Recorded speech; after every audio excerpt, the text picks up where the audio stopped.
evening and welcome to ELOSOFUMARTAKES. This is our 169th take, live from the Alec Bradley Lone Star studio of Euless, Texas. I'm your host, Barry Duplessis, as always, and I'm so proud, so pleased, and so privileged to be with you all tonight. This is going to be a fantastic show.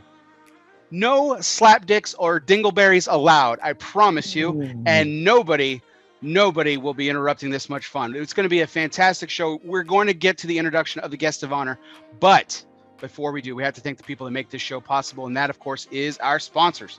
Tonight's show is sponsored by Drew Estate.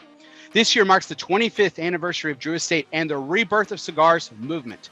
To celebrate this momentous occasion, the company is inviting you, the consumers, retailers, cigar media alike, to its epic blowout birthday bash titled DE25. DE25 will be held on the 25th of September at the South Fork Ranch in Parker, Texas, just a stone's throw away from where I'm sitting right now. And the DE25 celebration will include the unveiling of Drew Estate's newest brands with a first to experience approach for consumers and trade partners together. Buy your tickets today, drewestate.com/DE25. That's drewestate.com/DE25. And you don't want to miss it out. Also, sponsoring tonight's show is Oveja Negra Brands, 4 unique companies who share a passion to provide innovative cigars for the next generation of cigar enthusiasts. Black Label Trading Company, Blackwork Studio, Dissident, and Emilio are combining premium tobaccos with an artisanal touch. Oveja Negra, where art and tobacco collide. Join the flock. Visit OvejaNegraCigars.com to learn more. And welcome, everybody. Told you, no slap dicks allowed. I'm so excited to welcome the guest of honor. Welcome him back. Wow. Cigar hustler himself, Mike Szczepankiewicz. Mike, how you doing? Dude, I mean, you already did the dingleberry. I mean, holy moly, and the slapdick. I told you, I wrote my intro before that even was a thing. That's amazing. That's why it was hilarious. It was hilarious. That's absolutely amazing. Well, we're going to get started right now. So I'm going to slide those in little by little. Sounds good. No one's going to know what's going on. Dude, I don't know what happened. We were just talking a little bit prior to, and you were like super chill. And I don't know if you did like a line of Coke or something, but man, that intro was spot on. And that was absolutely incredible.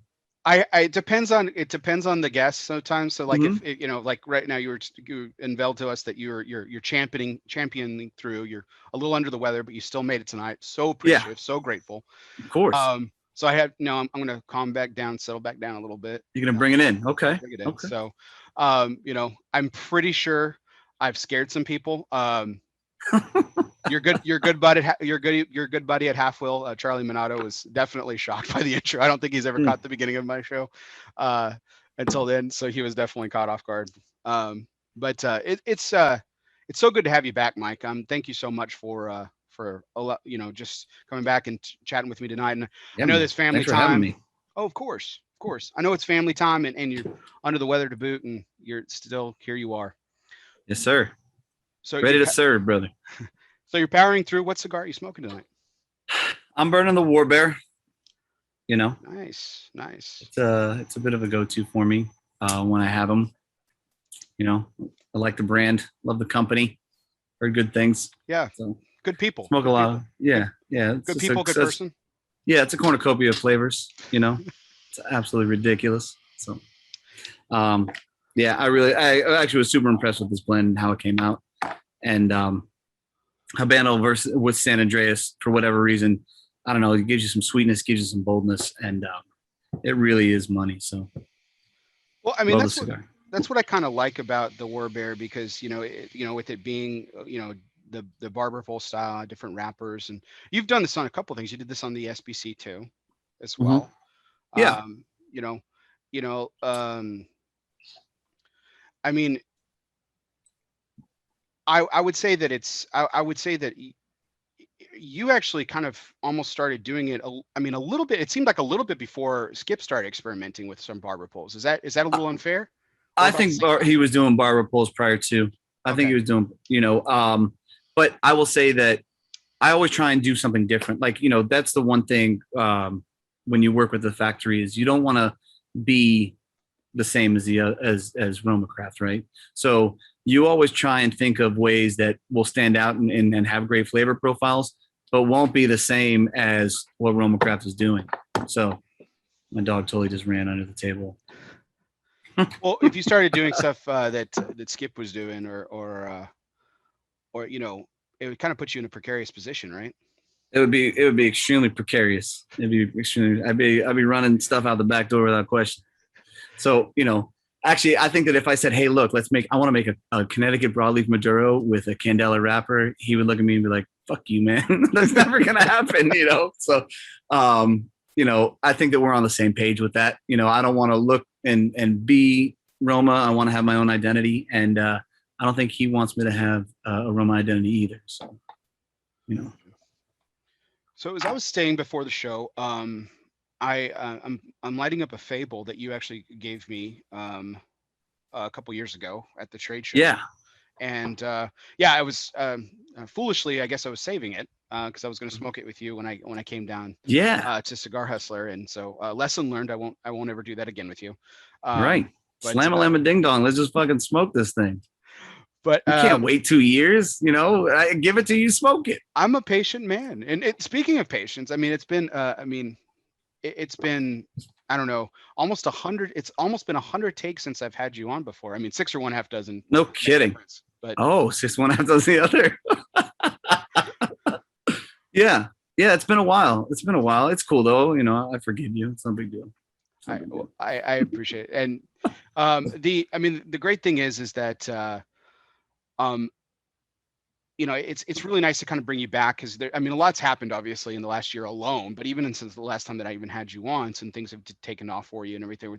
The War Bear has launched and has been now its second release. Now, are you doing a third? Are you doing a third one this year? Yeah, I plan on doing a third. We'll see how it plays out. As of right now, again, same scenario, trying to do something different every single time. So I'd like to try a box press and see what the flavor is there and how that changes things and how it's going to burn and what the flavor profile of it will be. So we'll see if I can do that. I'd also, SBC 20 was in the works and it kind of crashed and burned with COVID. So if we can bring that back, I'd like to do that as well. I got a lot of ideas, and I want to continue to grow and develop and I also want to continue to grow and develop on my core line and stuff too. All of it's important as far as I'm concerned. So, So this is a question that I told you I wanted to ask you at the top of the show. And I thought it was an interesting because as I framed it to you, even though I didn't tell you about what it was precisely, the reason I'm wanting to frame it this way, I just thought it'd be interesting because there's two things that, if someone sits down for you, I would say for like an hour and either listens to the Cigar Hustler podcast or just has a conversation with you. Mm-hmm. There's two things that I know were very obvious to me. You're an incredible businessman and you're also fiercely loyal. So, yeah. And I've listened to your show for a long time and I've just kind of, and it just popped into my head and I don't mean anything by it, but I just thought it was an interesting question considering the integrity that you do have. Because I've heard you say several times how when a customer asks you about a cigar, you want to be honest with them. Right. So my question is this: Could Nika Sueña ever produce a cigar that you wouldn't like? And even if they did, would any of us know about it? Yeah, I think that they could produce something that I didn't like, but they'd have to buy shittier tobacco. So, when that moment happens, then, I will be more than happy to be honest about it. There are still some cigars that they make that I don't gravitate towards necessarily every single day or, maybe that week or month for whatever reason. Like the BA in the bigger format isn't really my thing, but I love it in the Intrigue, or the AWS. The EC though, in the big gauge is a cigar I smoke every day, the Brotherly Kindness. Right. So I don't think that they haven't made a cigar to a point where I'm like, man, this really sucks. And will I be honest about it? Sure. But, I think that kind of speaks against the integrity of who they are because they buy really good tobacco. Right. So if you ever see, if Skip and Michael ever sell their souls to like the CI Devil or anything like that, and they need to produce 10 million sticks a year, then you're going to see that the quality is going to go down. Right. And and you're gonna know. So I wouldn't lie about it, because I know that I would just be going down. I would say, hey, I would actually, if I don't tell my friends when I think they're fucking up, then what kind of friend am I? So I can't see that happening, but you never know. I mean, stranger things have happened. So no, you make all fair points, and I can't say I was necessarily surprised by any of the answers. It was something that popped into my head. I'm like, here's a guy who's incredibly honest, incredibly loyal. You like, to your point, you can't like everything. Right. So I was just, I don't know. Like it was said, it was just one of those fun kind of, No, and you're 100% correct. The first step would be I'd talk to my boys and say, yo, this is a misstep. Like, I don't know what's going on here. This is not you guys. Right. And if it was still released and it was still loud and clear and somebody said, what'd you think of it? I'm like, no, it's not for me, so yeah. But again, I can't see that happening with these guys,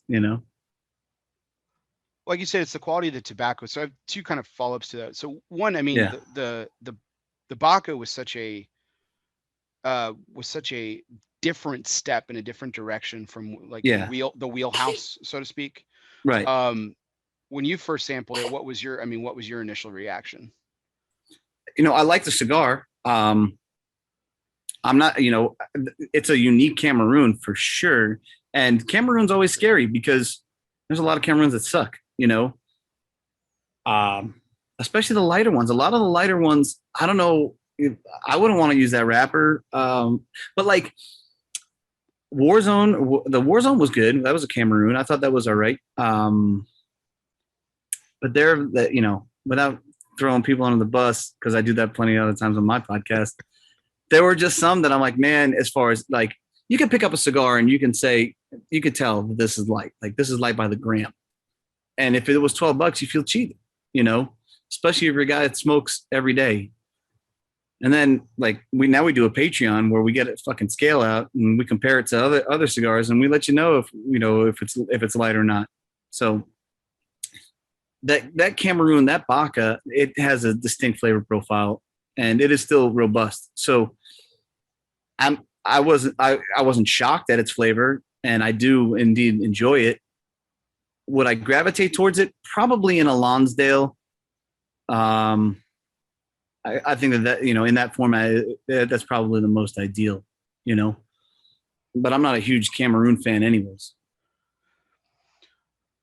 So I've heard you say this on your show a couple of times, actually, and you kind of just hinted at it again too a moment ago when you're talking about some of these bigger producers. You're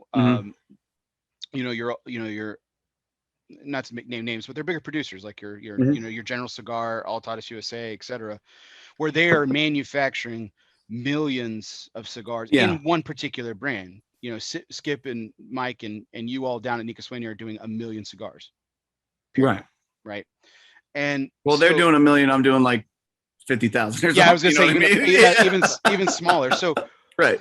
So your ability to produce a quality, especially from where you sit, your ability to produce a superior product is much more manageable. Oh, you even said this because you're not scaling it like in this. So, in your opinion, are you saying it's more difficult for someone to do it at that scale, or are you saying it's impossible? It's definitely more difficult. I don't think anything is impossible. Okay. I think that there are great chefs out there that can take a piece of fish and make it absolutely delicious, right? Whether it be tilapia or salmon or whatever the case may be. But, you take a piece of fish and you just throw it on out of a skillet and you eat it. It could be terrible, right? So you have to have, the right chef for the recipe. And some of those guys can do it. They can pull it off and you can say, all right, this is good, right? Maybe it's not game changing. Maybe it's not next level. Like, holy shit, this is a great cigar. I need to go buy 10 boxes of it or something like that. But they can make a good cigar, right? I mean, very seldom will you say that this cigar is complete shit, right? But they're out there. They exist. They most certainly exist. but few and far between. You know, more often than not, you get more of your kind of your baseline. Like, okay, it's another broadleaf, it's another Connecticut, it's a, you know, it's another Habano. On to the next one, right? So, but it can be done. No, absolutely. I think I don't think, I can't remember the last time. I mean, I've had cigars that I didn't like, that didn't hit my palate. And I'm not being generous by wording it this politically correct, but I haven't had a cigar that just was in a while that was just so off-putting. I had to put it in. Like I couldn't even manage to get through half of it. There were some cigars early on in my cigar smoking career where I definitely had that.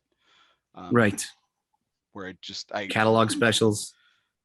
Yeah. You know. Well, I mean, even some stuff on some retailer shelves too. I mean, earlier on, I was at the very, very, very, very, very, very tail end of the boom was when I started smoking. So like you could still catch the really shitty cigar every now and then.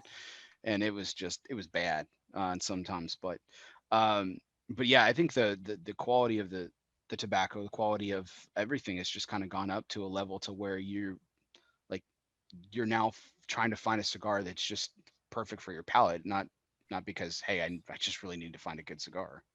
I mean, that's true to some degree. I think that a lot of stuff still comes out and it just dies on the vine. You know, I think that it's like, okay, this is good. What else you got? You know, I think you see that 70% of the time in the industry. Well, definitely from where you sit too. I mean, you're straddling both worlds here. In a lot of ways. So you kind of see that at both ends, which kind of leads me into another question, but I want to go ahead and segue that into tonight's major point. And tonight's major point is, as always, brought to you by Barbacoa Cigars. Barbacoa is back. The voyage has relaunched. I personally couldn't wait for this cigar to come back. It's been over 3 years, but now with a revamped blend coming out of one of the hottest factories in the industry, Denny Vasquez promises if you like the original blend, you're absolutely going to love the relaunch. It all started last month and has continued to pop up along with a lot of different retailers across this great country. You can check out suncigar.com as well as other retailers. Pay attention to Barbacoa Cigar Company on social media, and you can find out where to get the cigar today. And remember, never settle, Barbacoa Cigar Company. So Mike, with tonight's major point and everything, so wanted to kind of segue that into with you straddling both kind of lines and everything. What was this past year like for you? Okay, keep going.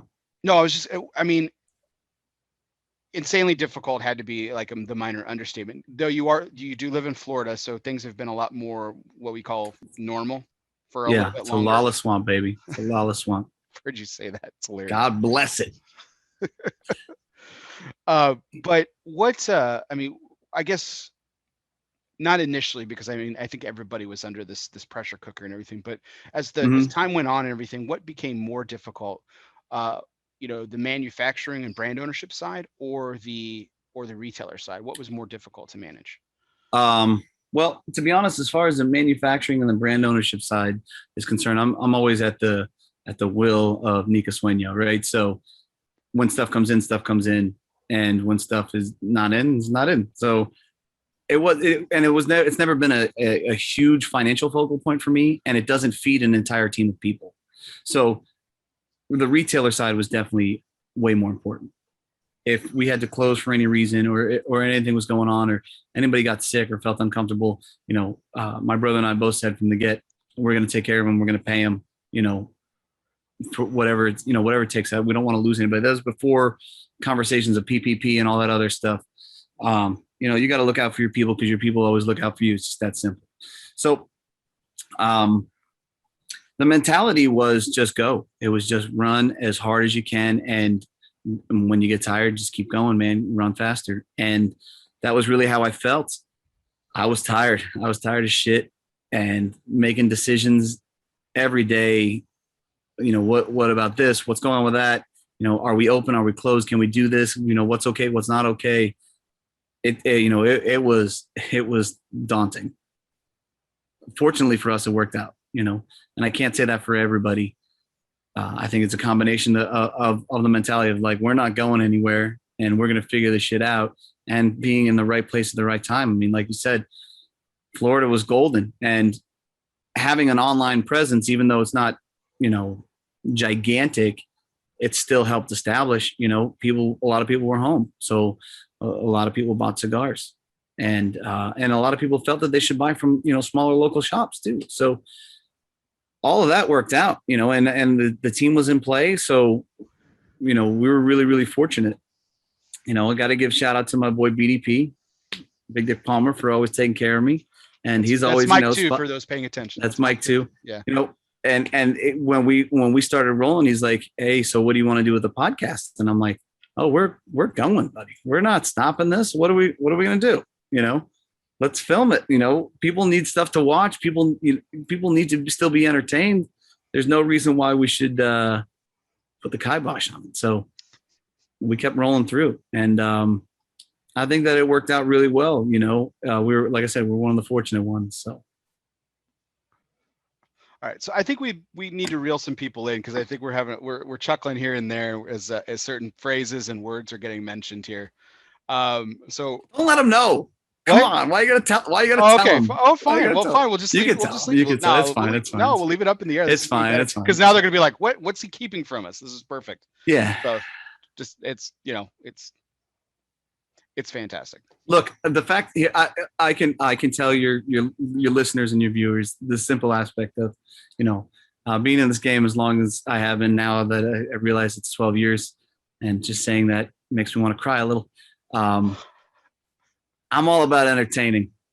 I'm all about entertaining and having a good time. If not, it's a cigar industry, and it will beat you down to a friggin' pulp, and it will leave you bloody and just step over your body. So I'm here to have fun, man. And I think a lot of people that listen to us and follow us understand that. So I'll put something up on my Facebook page and tell them something's going down, and I'll do my best to make it as entertaining as possible, I have to say it's the most unique promotion of this show I've had. You got to think outside the box, 169 takes, man. It was pretty genius. Yeah, and I didn't know what corophilophobia was, but that's definitely not me. I don't have that type of fear whatsoever. So it's a big deal. It's a big deal, Bear. No, and it's funny you bring that up, because that's actually going to come up later. So okay, good. Corophilophobia is no joke. No, it's not. No, it's not. And it's good that we're bringing awareness to where it is. So, to the point that we're talking about here, with the past year and what it's been, and you had an online presence before. You were one of the fortunate ones. You didn't have to put something together on the fly to make something work. You had that kind of that outlet going and everything. But like you said, it's not a large presence and everything. But I would say it's established enough, and I think it has name recnection that a lot of people have, especially when it comes to boutique cigars. I mean, you sell other cigars too, but when it comes to boutiques, there's like Small Batch and a couple others, but Cigar Hustler is definitely one of the go-tos. So for some of the people who are boutique fans and couldn't get to a brick and mortar, I mean, it was a great resource for them and stuff. I mean, for sure. What was the mail never stopped. So some government entities never stopped and everything for the most part. Of course, shipping is always an issue. It got entertaining for a minute there. I mean, you saw some stuff wind up. I mean, in some that was going to New York winds up in Puerto Rico. Something's all the way in Alaska or something. I don't know why it's there. I'm sorry. Well, but yeah. So I'm sorry. Go ahead. No, I was going to say that. I mean, did that present any kind of, because now you can't just go to the post office and drop stuff off, with all the social distancing mandates, especially early on. Was that, did you have pickups? What was done to kind of navigate that? We have a really good mail guy who's he's been on our route for a long time. And he's gone off it a couple times, but he's always found his way back to our route for whatever reason. And whenever he's on, we're golden, right? He'll come in, he'll circle back, he'll make sure that, he knows that we want the packages to go out as fast as possible. And when things were shut down, he would always take care of us, So that's always a big help. Again, it's the same scenario. look, just take care. If you took care of everybody, if you always continued to do the right thing around people, when it's time to rally, there's no hesitation, and we always take care of our guys that pick up packages, our UPS guy, our mail guy. It doesn't matter. If you're part of this team, whether you were chosen or not, you're here. So, let's make sure that we appreciate you. And when the time comes, you'll reciprocate. So, that was a big portion, and he, fortunate for us, he didn't ever get sick. He never caught the vid, from my opinion, from what I saw, and, guy worked his ass off. So I got to give him credit, absolutely. So early on, again, as time went on, especially with where you live in Florida, as things started to open up and become a lot more normal earlier than the rest of the country, even till today, as things are starting to finally come, starting to open up a little bit more. And, the CDC's recent decision to basically lift the mask mandate if you're vaccinated and such like and everything. But I mean, initially, if you could go back to that point, I mean, listen, you're an entrepreneur, you're a man of great perseverance. I mean, you put it right there on the cigar band with the SBC, surrounded by champions. You play through everything. Right. Clear as day with tonight, Right. I mean, was there any hesitation on your part? Anything? No, not at all. The only thing that really happened for me was, the mental fatigue and, the really stress points, right? Because you want to take care of everybody, and you want to make sure that you make enough money to sustain, right? And you don't know anything about. I'm not waiting for a PPP loan, or it's something that didn't exist at the time. It was like I never had that mentality. The mentality is let's go, let's do this. And I can tell you that. Probably 3 or 4 months in, it got to a point where like, man, this is hard. This is fucking, and you didn't want to show that to anybody. You just go home and, my wife could tell you, I'm like, I just don't want to make another decision. I don't want to think about anything. I just need a moment, where you don't have to figure something out. And, that was the hardest part. But no, there was never hesitation. The only hesitation, there wasn't. The hesitation didn't exist. It was let's go, let's go, and that's what we did. But it seems like you've always kind of had that drive, Mike, for as long as I've known you, and albeit a very short period of time. You've kind of, it just seems like you're always on to the next thing. And it's not like the cigar industry, what's new thing. Like right. It's like, how can we take this to the next level? How can we keep the momentum going and everything? And that's true. And this was kind of, look, not just for you, the world. This was a huge, the biggest speed bump, roadblock, brick wall that any of us have ever seen. But yet you just, there was just no hesitation. Just keep going. No, man, I'm never satisfied, as crazy as it sounds, I guess. And I'm always pissed off. I really am. I play it down and I have a good time. And, but like, I'm just not, for me, it's just not enough. I don't know. There could be $20 million in the bank. I don't think that would at all slow me down. I'd be like, okay, how do we make it 200? What's the next step? If you really want to take a really long time at making money, get in the cigar industry. Cause man, I gotta tell you, it's a lot of fun, but it's a process. So, but yeah, no, I don't like to sit still. Even on vacation, I go nuts, I tried stepping out, taking a break for a week, and it's damn near impossible, man. I'm just not wired that way. I just want to go. I want to keep building. I want to keep doing things. I want things to operate as smoothly as possible. I know that happens when I'm there. So it's a blessing and a curse, I guess, to never shut it off. But I wouldn't have it any other way. And I don't think anybody else around me would have it any other way either. Yeah, I think it's the, I've been accused of being a workaholic too. I think it's the brain never shuts off. Right. It's just always, like, what's the next thing? What's the next thing? And like you said, blessing and a curse. There's success, but there's also sacrifice on the other end of that too. Yeah. Well, I mean, and it doesn't shut off for me on anything. It doesn't shut off for me on trying to, be a great partner to my wife, be a great father to my kids. Like you always try and think of what the right things to say and the right things to do all the time. And you try and perfect it, I don't know, like I've always kind of been that way. I don't know. And I think that as I get older, it's just, I get more discouraged and I just want to work harder. Where I guess I shouldn't be doing that. I don't know. I should be chilling out a little bit. But yeah, I mean, that's always kind of been my mentality towards everything. Even like the gym. The gym's a horrible, horrible addiction for me. I love going. I love going all the time. I love learning about it, and I love pissing people off with that too, and having that good debate. So that's always, that's just who I am, I guess. There is a very serious question that I wanted to ask you, Mike, and I don't want to spotlight it too much more than it's already been spotlighted. So I'm not going to discuss the insult that was lobbed at your branding of Powstanie. Mm-hmm. Yeah.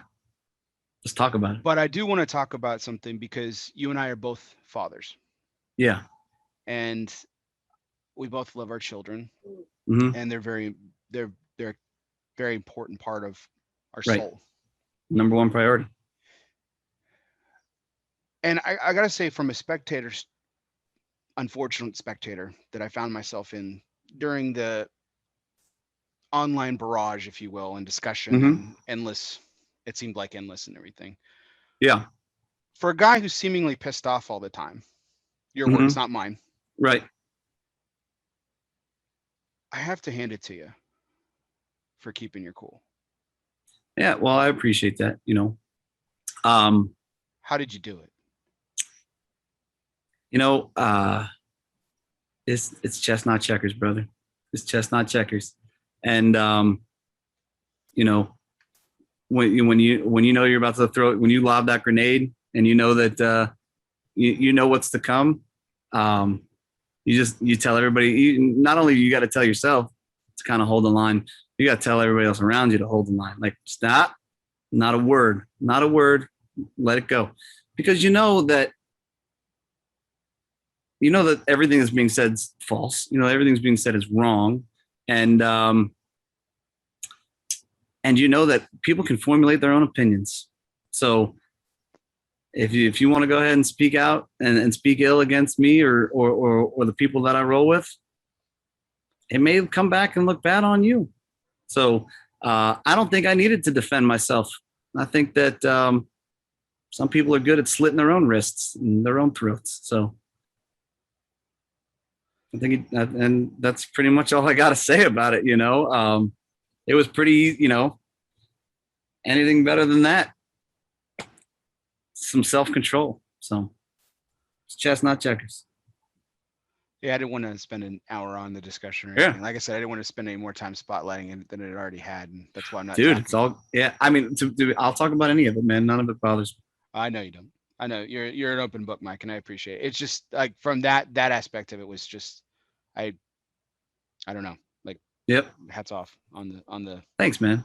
I appreciate the patience there. Barry, you make me feel so good. I'm like, we're gonna be done with this, and you should join our podcast. You can be like our Baba Booey or something, man. It'd be fucking amazing. Well, no slap dicks around less on your podcast either. So I guess I'd be welcome, right? Yeah, of course. Well, I know I have to. You promised me. You promised me a spot on. I just have to make my way down, which I was planning on doing last year. Thanks. Yes. Thank you, COVID. Right. But then I would have gotten kicked out immediately because I would have been like, "Hey, I brought the cigar that you gave me," and then you would have been like, "Get the fuck out of here!" So no, I mean, it wouldn't have gone out like that. But like, just save that for later. Let's smoke something else. Because I got sometimes I get some special stuff hidden around. Depending upon what's there. I think that I had a couple of SBC 20 test blends. I think the last two are gone though, as of today. But if you'd have made the trip, that could have definitely been something. there's always some goodies. So I would never want you to say, hey, you gave this to me 2 years ago. I'm going to smoke this now. I'm like, no, man, let's smoke something else. I did in the last order from Cigar Hustler that I got when I got to finally try the War Bear. Smoked those; they were phenomenal. And then I also got a Guaymaro. That was the first time sampling that cigar as well. And it's an amazing cigar, man. Really, really good. Rustic. I call it. I was like just this rustic goodness. Just really, really, really nice. Really nice. As far as the San Andreas is concerned and the price point, man, that cigar is in my rotation every day. It's if I'm not smoking Guaymaro, I'm smoking Neanderthal in the evening. Those are my two go-tos to kind of finish the evening without question. So it depends upon what I'm really in the mood for. Those HSs just dropped, so that sucked up a little bit of room in the humidor. But man, I'll tell you, I smoke that Guaymaro Corona all the time. I have to say, like, I've been smoking more Neanderthal the last few months, grabbing them here and there and stuff. And I've always loved the cigar. I've always loved the blend. Right, I know. No, I was just gonna say, I as much as it's great after like a really hearty meal or something like that, that kind of final cigar of the evening, I've really been enjoying it like mid-afternoon.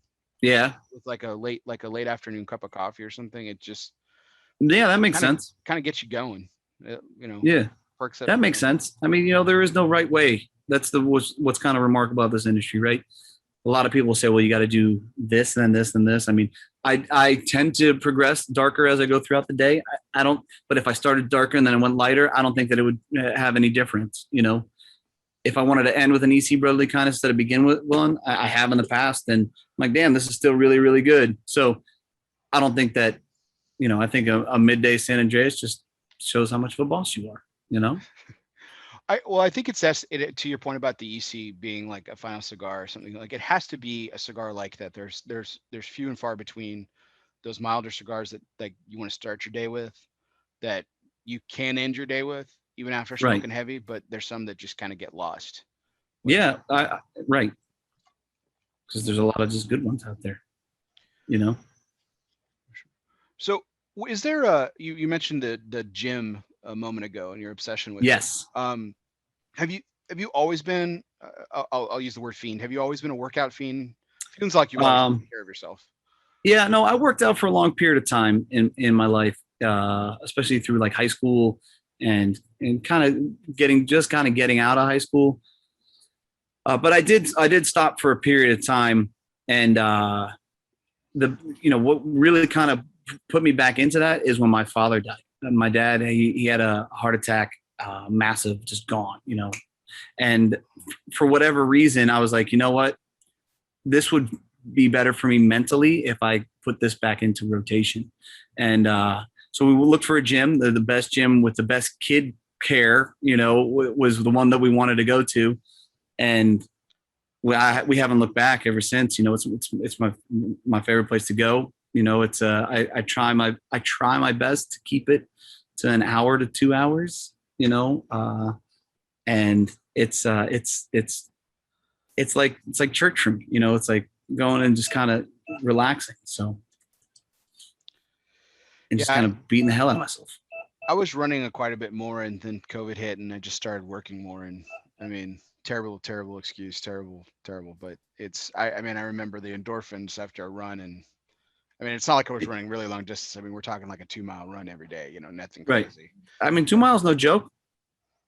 2 miles is no joke. I wouldn't want to run 2 miles. The mile was a joke for a long time. The mile was like was literally the moon to me. Right. At one point. I mean, just like that's never going to happen. And then it did. And then it developed into 2 miles, and then I kind of stayed there for up until, COVID hit, which is definitely looking to get back into it. Those endorphins are addicting. Like I could say, it's kind of like macaroni and cheese. It's just really addicting. Yeah, exactly. So, but speaking of carbs, two questions about the gym. I want to ask the carb question first, but then the follow-up is the cigars. So post workout, I want to hear about, I really want to dig into this cereal thing that you were exploring, because I think it caught a lot of people off guard, myself included. But yes. I mean, I wasn't terribly judgmental like some people were. I wouldn't be honest. I was just kind of flabbergasted more than anything else. I'll be honest. Yeah. And then the second thing is I want to know if you have a post-workout cigar. But let's talk about the cereal thing. So to my understanding, and then correct me if I'm wrong here, post-workout, this was daily. Yes. I don't know if you're still doing it. You were downing a box of cereal. Yes, I am still doing it. Okay. I have 1 week left. But yes, 1 week left. So how many weeks did you do this? So how many? 9 weeks. 9 weeks. A box of cereal post-workout every day. Oh yeah. Yeah. Milk too. No, man, you can't do milk. Okay, sorry. See, so the milk. Okay. So if you did that much milk, I mean, the pressure on your GI tracts has got to be tremendous. Okay. You know. Okay.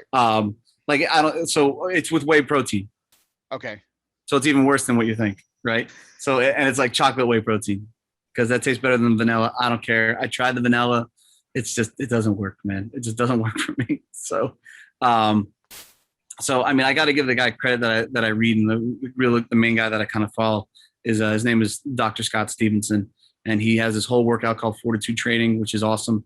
I wanted to get a book during COVID to learn more, you know, because I always try and find books about fitness and all types of things, right?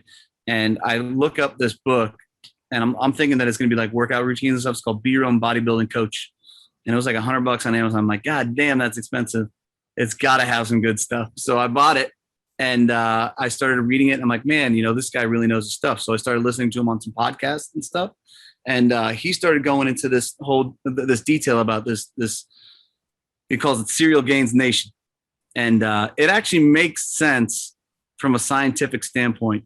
And the real argument is, is nutrient timing important or not? You know, so when you work out, if you don't have carbohydrates in your system, either pre or, you know, or kind of intra or post, you know, I would recommend pre and post. What happens is cortisol levels spike, and cortisol levels are it's like that hormone that kind of fight or flight, you know, where you start kind of being aware of everything, and like your body is, you know, saber-tooth tiger's coming type of a scenario, right? Like you kind of wake up. The problem with your cortisol levels when they rise is that your body goes into panic mode, right? So panic mode means I'm going to store fat. I'm going to survive as long as I possibly can.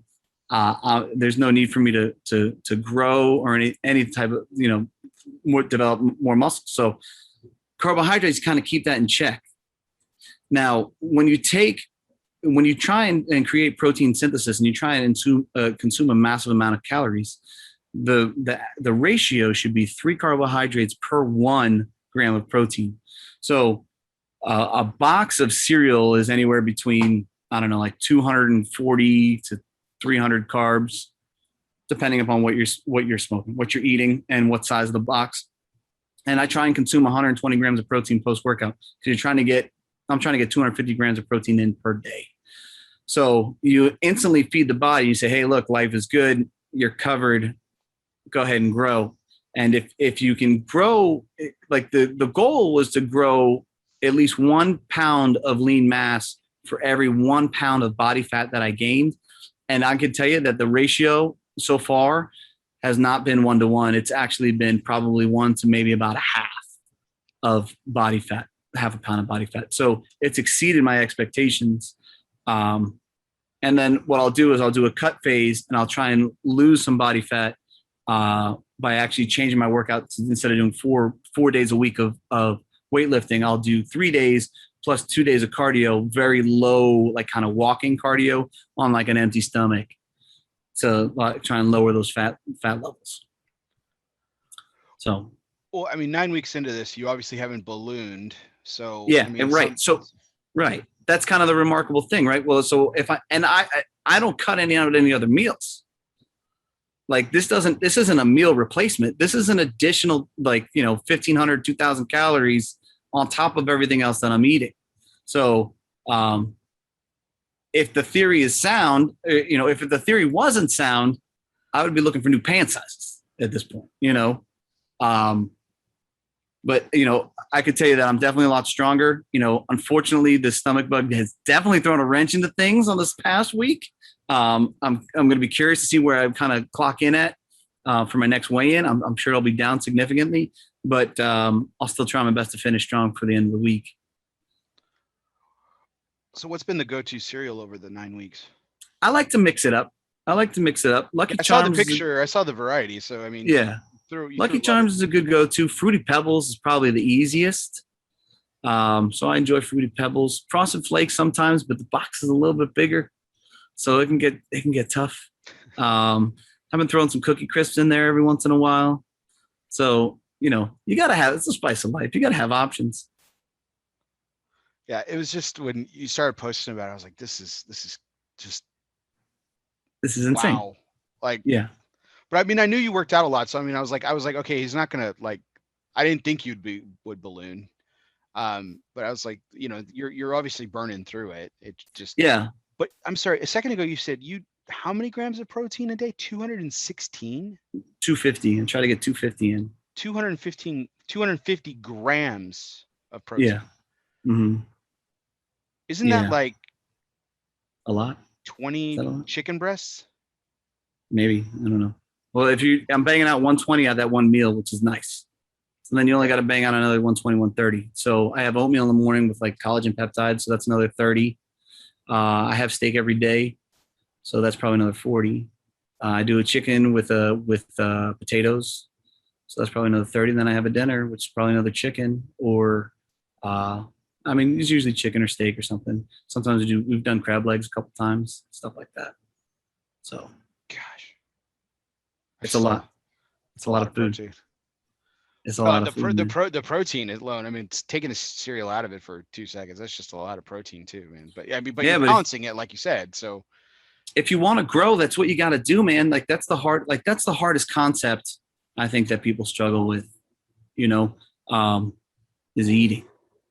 It's so funny because the kids wanted ice cream today because usually on Sunday I get them ice cream, and I'm getting ice cream. And the guy, there's a young kid checking me out, giving me the ice cream. He's like, "Hey man, so you lift?" I was like, "Yeah." He goes, "What can I do? What?" And he's like, he's skinny. He's like, "What can I do to grow?" So you got to eat, man. You got to eat. You got to eat a ton of food, and that's what it takes. Awesome. So post is there a post workout cigar that you? Yeah, I mean there was, to be honest, for the longest time there was a post cigar. I'd light up as soon as I got out of the gym, and it would be an EC Brotherly Kindness. That's how I start my day. However, I'm starting to gear towards this theory of I probably shouldn't put any toxins in my body. Probably like the first 2 hours of after me working out, like the body needs everything, especially if I'm eating a whole box of cereal, right? So let's kind of give it. I try and hold out for 2 hours.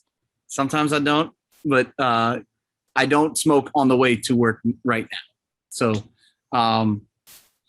it's just theoretical. I don't have that based on anything, but I'm like, well, if I'm lessening oxygen in my system, I'm sure that, you need oxygen at the time. That's another thing, major mistake people do is, they have a lot of antioxidants around their workout.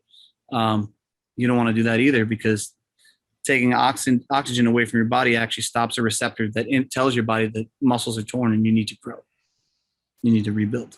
So you need to take your antioxidants further away from your workout. It's just crazy to think that all those carbohydrates aren't just superfluous, that they're actually going to work. Well, yeah, dude, we live in this world of, keto is the way and all this shit. Like, yeah, it's a great way to kind of burn fat, I guess, to some degree. But you're not going to look good, in my personal opinion. I think what happens is when you have too much protein in your system and you don't build any muscle and you lose fat, you get like this kind of skinny fat look, right? Like you have a lot of protein in your skin and it's like this flabby kind of, and then in order to get rid of that, you got to kind of intermittently fast, kind of starve yourself so that your body takes that protein out of your skin and tightens it back up. The mistakes that you make and the shit that you kind of learn as you kind of start doing this is amazing. And you kind of realize how many people are really full of shit. It's kind of like the cigar industry, and there's always I can compare everything to gym and cigar industry, because those are the two worlds that I live in. So it's like, oh, well, how do I lose weight? I'll diet and exercise. That's it. Okay, great. I like, how do I make a good cigar? Well, you get good tobacco and that's it. And then you gotta sell it. Oh, no, it's not that simple. There's so much more shit to it, So it's remarkable, it really is. And yeah, and it's cool because there are some people that like Ash Queen and Sam and a couple of people that work out, and we always talk about those sorts of things. So it's fun to be kind of controversial with them, and because everybody kind of walks the beat of their own drum, and I like having those conversations with people and kind of challenging their points of view. There is no 100% this is the way type of an answer, so I find that really fascinating as well. To take a step and segue into like Powstanie a little bit, we've talked a little bit about it so far, but kind of I wanted to do a little bit of a deeper dive here with the past year and everything. But this, just to go back to your comments, have been really consistent over the years about it's good tobacco, good tobacco, good tobacco. And I was having this conversation with someone the other day about you specifically and about your their phrasing of it, and was the way that Mike phrases, the way that Mike approaches cigar manufacturing kind of undermines the intense nature of the cigar industry and all the all that goes into it. And I had to disagree with them. And I'm not just saying this because I'm talking to you tonight, but I was like, no, because you're missing half of his comment. Because I'm almost verbatim, I can quote you on this. You say it all the time. You're like, it's all about good tobacco. All the hard shit happens before that. That's the part that people miss. Is right. That you talk about all the hard, you actually purposely don't, at least it's on purpose to me. You on purpose don't talk about all the hard shit that happens before you get to the table. Right. You feel that's where it's gotten easy because you have good materials to work with. And right. Therefore, the process is a lot simpler because all the hard work has already happened. Is that characterizing you correctly? Dude, I mean, you nailed it right on the head. The fact of the matter is that not only is that where all the hard shit happens, but I'm going to be totally honest with you and say that I don't know any of that shit. Like I haven't spent 20 years in the field. I always use this as as an analogy because I remember there was one day that I was in Esteli with Skip and Esteban, and we were rolling to a couple of factories, and I think that they were looking at broadleaf or something. And, he picks up this Pilone and he's looking at the leaf. It's kind of bunched up and he spreads one out, and I'm looking at it with him and I'm like, oh, that's nice. And he's like, mierda. I'm like, okay, that sucks, I guess. You know what I mean? Like, I don't know. So I don't have that expertise. So, and I would never, ever try and personify that I do have those expertise. I just like to work with the people that know what the hell they're doing and guys that won't burn me, So yeah, that's all the hard, that's the majority of the hard part, right? If you don't have high quality tobacco and you can make a great cigar out of something that's mid-range, then, kudos to you. I mean, that's amazing. You're probably one of, I don't know, maybe 5 people, in my opinion. And that was something that when I was in this discussion, and they weren't necessarily angry with you or anything. Like it was a negative conversation, but I think it was just a misunderstanding of where you sit and where you come from on a couple. I'm just misunderstood there. I'm just misunderstood. No, and I think that's a fair assessment of you, because I think a lot of people just see like you said, like the outward persona that you put on. But I think if you, like I said, if you sit and you have a conversation with you for like an hour, or if you listen to Cigar Hustlers podcast, like through all the bullshit and the back and forth that you and Palmer do, it's entertaining. Like you said, you like to bring entertainment, which is great. But at the same time, you also bring about a really, really honest dialogue to the cigar industry from all aspects. Right. Yeah. And good. No, go ahead, please. And, the reality is the cigar industry, the biggest problem in the cigar industry is all the intrinsic apathy. I've heard that before somewhere from somebody, and that just kind of stuck with me. So I think that really does happen a lot. I think that there, a lot of people kind of they're disorganized, or there's more bullshit than what needs to be. And you can be a great guy, and you can be awesome to your consumers, and really kind of be a powerhouse in this industry just by being yourself. And I wish more people did that, because I think that as time continues to progress, it's really easy to see the bullshit. I'm like, man, this is like straight out of WWE shit, like what I'm experiencing right now. When a lot of these people have a lot of knowledge, and if they were just legit 100% of the time, they'd be even bigger than who they are. So. But a lot of those things that you rely upon, took, like we said at the top of the show, it kind of took a really big hit this year because of just the nature of COVID and the difficulties that it possessed. And like you said, you are a very small, out of the million cigars, which is small enough, that Nico Swain produces, you're 50,000, which is much smaller. Congratulations, I can do math. So how did affecting, missing a trade show, and how did that affect the momentum that you've created the last few years with the brand? Did it affect it? I don't think that it really did affect us, because like you said, we aren't huge.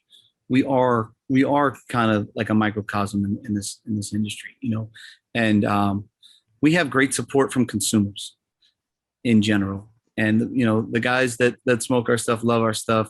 The guys that listen to us and, enjoy our conversations.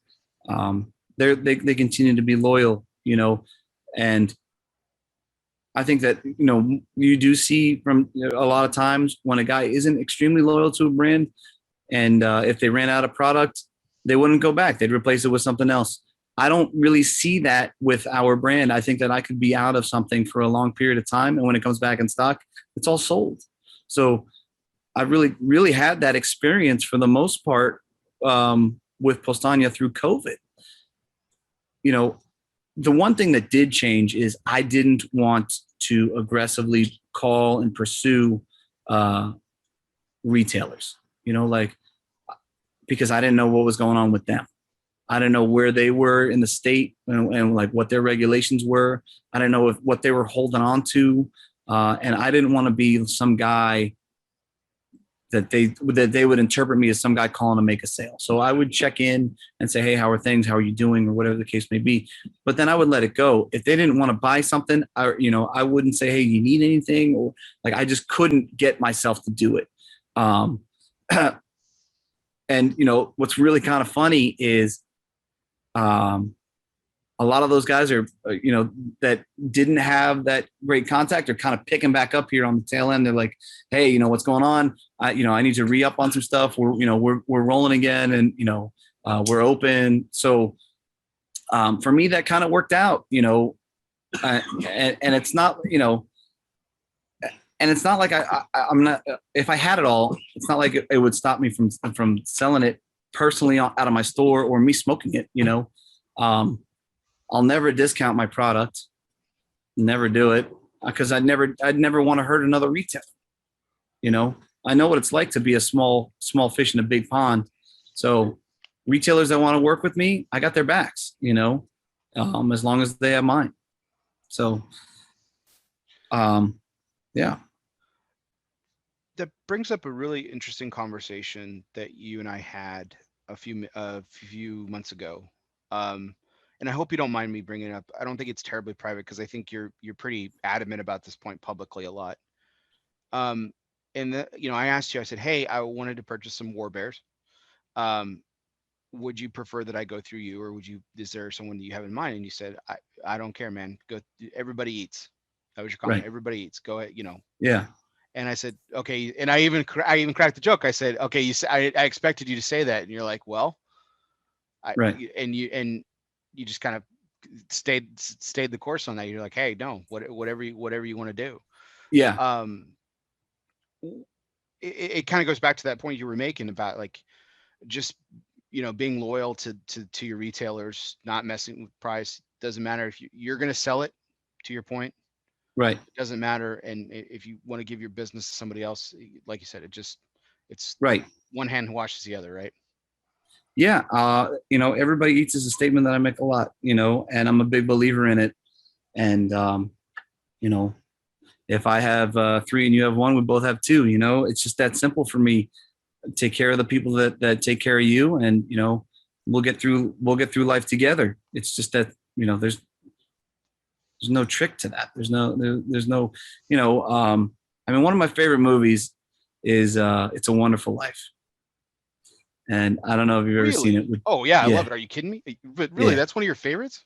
Oh, I torture my wife every year when it comes on. We watch it, I actually made a little cigar. It's a little barber pole. It's an Ecuadorian kinetic candela. It looks like this little bomb. One of my former employees brought me this old mold that I brought down in Nicaragua, and we made the cigar from it. And I called it the 320 Sycamore, which is actually the address for the old drafty house in It's a Wonderful Life. Yeah. So I made them and I gave them out around Christmas time. Yeah. So yeah, it's an amazing movie. It's super powerful, right?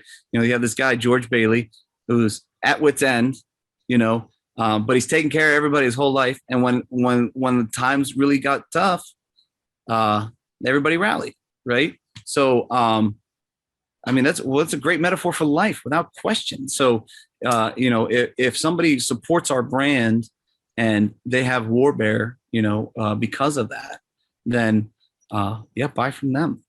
Don't buy from me. I would prefer you bought from them, so because I want to see them succeed too. I'm not going anywhere, so I don't want them to go anywhere either.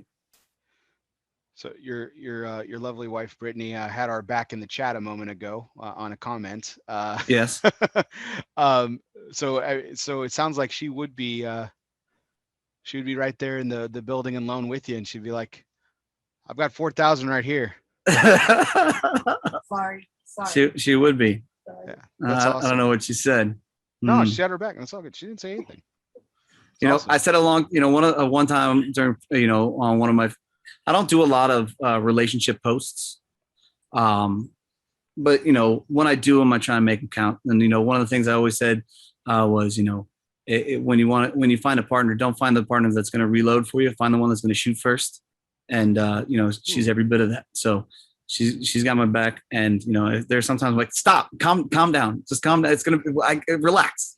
You're making me look silly. You're going to take care of my lightweight for me. What are you doing? So, this coming from the guy who's pissed off all the time. Your words, not mine. Yeah, so. Yeah, it's true. Calm down. It's true. It's true. So, you mentioned the homage to It's a Wonderful Life, the cigar that you made, but it reminded me of another project that has nothing to do with Powstanie, or actually nothing to do with Nica Sueña, that you've kind of rallied behind, and that's the Carol Baskins by Cordova and Morales. Yeah, that just kind of happened, huh? Yeah, talk to me about, like, how did you? I mean, I know you've got a relationship with those guys and everything, but like, how did you've kind of been their champion, man. Like, how'd the whole project happen? How did you get involved? And it's doing great. It's doing fantastic. It's crazy. I'm a big believer in always capitalizing on opportunity, and so we needed a cigar, we do a meeting every week with all our employees, and it's called a WIG meeting, and that stands for Wildly Important Goals. It's, stuff that I've learned off the Stephen Covey books and the Covey family and stuff. And I'm like, okay, so it's important for me so that they know exactly what's going on with the business. Here we are with our numbers as far as percentage wise. Here we are with lead indicators, things that you guys should be doing in order to help achieve those numbers. And what can I do for you? What is it that I can do to make your life easier? And, and it could be something as simple as, hey, you know what, my feet hurt and I need some cushions over beyond the register, or, it would be really easier if we had another trash can here, or whatever the case may be. Like, I want to make their job as easy for them so that, they're not, working extra. They're efficient as possible.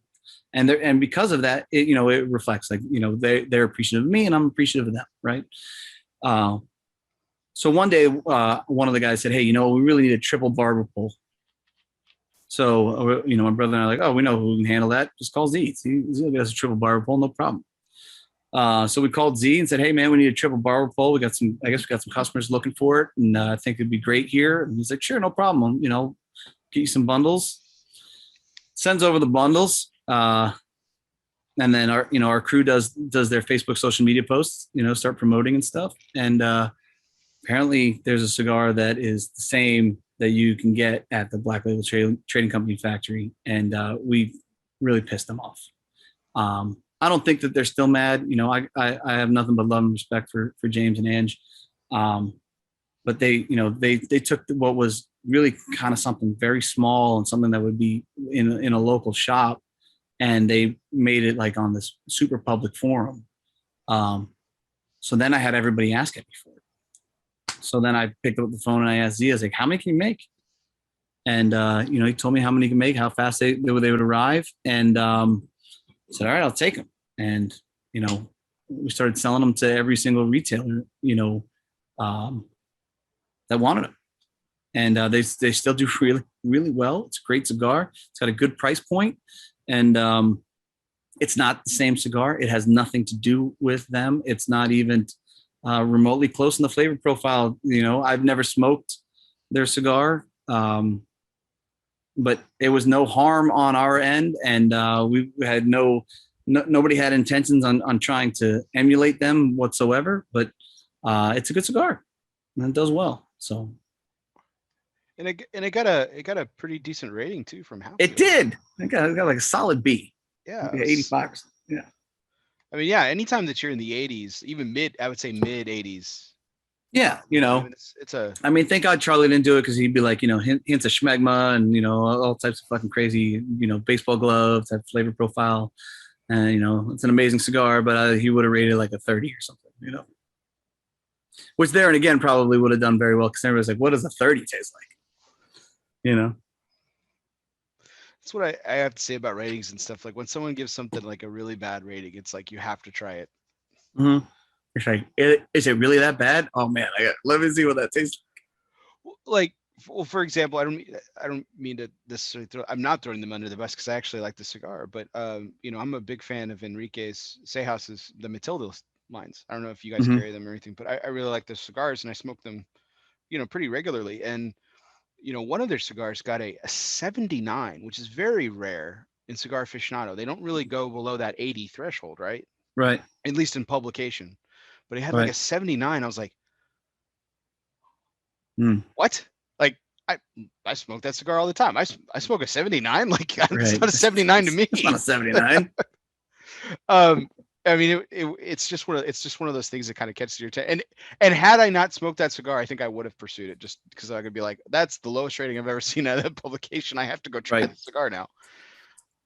It's really kind of remarkable, I think, and what people don't really consider is like, if you like the person, you might like this, you're probably gonna like the cigar. I think that there's that kind of mental connection for whatever reason. And there's a reason why branding is so important in every industry, because it makes it taste better. So, and to say that that's not the case in the cigar industry is ignorant, and I think that happens with review people. If something strikes them on the image or the branding or the person who made the cigar or whatever, it's probably going to affect their opinion on it. And, I don't think that I'm above that, unfortunately, because there are some brands that I have a past with, and sometimes I smoke their cigars and I'm just like, man, it just tastes like betrayal. I don't know, it just does to me, and I can't get that taste out of my mouth. And it's true, man. It's true. Tastes like betrayal. It does. Oh, it man. does. As much as I want to get over it, I can't. I fucking can't. And and it shows. I'm sorry. It's just true. It's just true. Undertones of betrayal. Undertone, yeah. Yeah, it's got a finish of between. Nuance, little soup, Yeah, a nuance. soup song of Yeah, some people taste fruity pebbles. I taste emotions. Just taste sad. Just like cigar tastes sad like cigar. it has a lot of iron in it from the blood that came out of the wound in my back. Yes, yeah, exactly. Exactly. It's got this copper taste. Tastes like a soul. This is what it is, brother. So, like, and I don't think that anybody could really say, I mean, they'll say that that's total bullshit, but it's look, man, the mind is a powerful thing, a very powerful thing. No, 100%. No, it's like those, it's like when, cause I've reviewed cigars for Cigar Dojo on occasion and I'll put flavor notes in there and someone will be talking to me about, hey, I read your review and I didn't really taste that before, but after I read it, I knew what you were talking about. I started picking that up and that's not a knock. I think people are influenced influenced by the power of suggestion sometimes, or it's like that one thing that you can't pinpoint sometimes. That's the way I look at it. It's like, man, what is that? And then that's betrayal is what it is. That's it's betrayal. Exactly. That's what it tastes. So, but going back to the half wheel rating that you got now this isn't half wheel itself. They're compiling data, but something that you do perform well year in year out is you've performed really well on the consensus on several years. The Powstanie itself. That's good. That's got to be a pretty good feather in the cap. Sure. Yeah, I didn't even know it did perform well on the consensus, to be honest. Over the years, it's popped up. It's popped up a few times. It's it's not Saka in the top 3 every year, but it's pretty good. Pretty good. Well, like I said, we do a good job taking care of our consumers, and it's one thing to just kind of always be engaged with them, but it's another thing to actually give a shit and and really kind of know them. Right. To the degree that they want to be known, but that relationship, those relationships always come at a cost. My phone rings all the time. I get text messages through the wee hours of the night, and and I'm grateful for it. But it's part of this industry. And I think because of that, that's where it would click on the consensus. That's why, it makes sense to me, So yeah, I get it. Well, to come back to bring it back into the past year's frame of time, time frame and everything, what, again, it being such a small footprint and such a small factory and everything, you said yourself you didn't want to pursue any accounts. Did you open any new accounts and then was production affected on your end at all? Was your blueprint so small that it wasn't? Production was definitely affected, especially when it came to like producing LEs and stuff like that. I think I did open up a couple new accounts, like 3 or 4 new accounts. Because I'm always kind of rallying for the little guy. If somebody's like, hey, I heard about your product and I want to start carrying it, I'm usually down. I'm like, all right, cool. Well, what do you want? Okay, that's cool. Let's write that down. I can send you, of that 12 boxes, I can send you 3 right now, but I want to give them to you. And, I understand that it's a small footprint for the time being, but let's get going. I hope that it helps you sell. I hope that, you get recurring customers because of it. And, I'm down. So that did happen. That did happen this year or last year.